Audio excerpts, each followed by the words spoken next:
नमस्कार दोस्तों। चौसर के खेल में कौरवों द्वारा पराजित होकर पांडवों को 12 साल का वनवास और 1 साल का अज्ञातवास काटना पड़ा था। जैसे ही 12वां साल पूरा हुआ, पांडवों ने अब अपने अज्ञातवास के लिए मत्स्य देश के राजा विराट के पास जाकर रहने की योजना बनाई। उन्होंने अपना वेश बदला और मत्स्य देश की ओर निकल पड़े।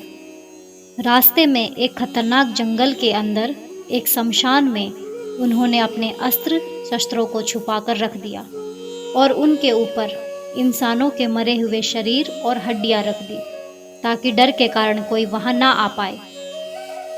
और फिर 5 पांडव अपनी पत्नी द्रौपदी के साथ मत्स्य देश की ओर चल पड़े। मत्स्य देश पहुंचकर राजा विराट के दरबार में जाकर युधिष्ठिर ने कहा, हे राजन, मेरा नाम कंक है। मैं चौसर का खेल खेलने में योग्य हूँ। मैं आपकी सेवा करना चाहता हूँ। राजा विराट बोले, कंक, तुम एक काबिल इंसान लगते हो। मैं तुम्हें पाकर खुश हूँ, इसलिए तुम पूरे सम्मान के साथ यहाँ रह सकते हो। उसके बाद बचे हुए 4 पांडव भी राजा विराट के दरबार में पहुँचे और बोले, हे राजन, हम सब पहले राजा युधिष्ठिर के सेवक थे।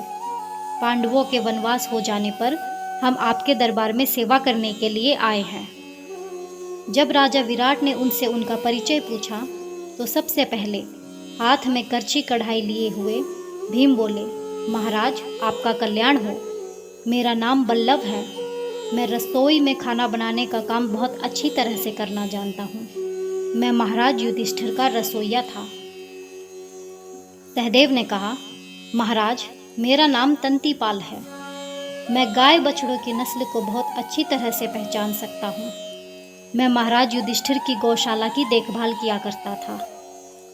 नकुल बोले, हे राजन, मेरा नाम ग्रंथिक है। मैं अच्छी नस्ल की घोड़ों की पहचान करने के योग्य हूँ। राजा युधिष्ठिर के यहाँ मेरा काम उनकी अश्वशाला की देखभाल करना था। महाराज विराट ने उन सभी को अपनी सेवा में रख लिया।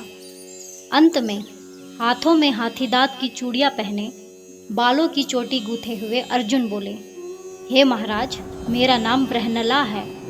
मैं नृत्य संगीत की कला में योग्य हूँ। महाराज युधिष्ठिर ने मुझे अपने अनंतपुर की लड़कियों को नृत्य और संगीत सिखाने के लिए रखा था। ब्रहनला के नृत्य संगीत के प्रदर्शन से खुश होकर महाराज विराट ने उसे अपनी पुत्री उत्तरा के नृत्य संगीत की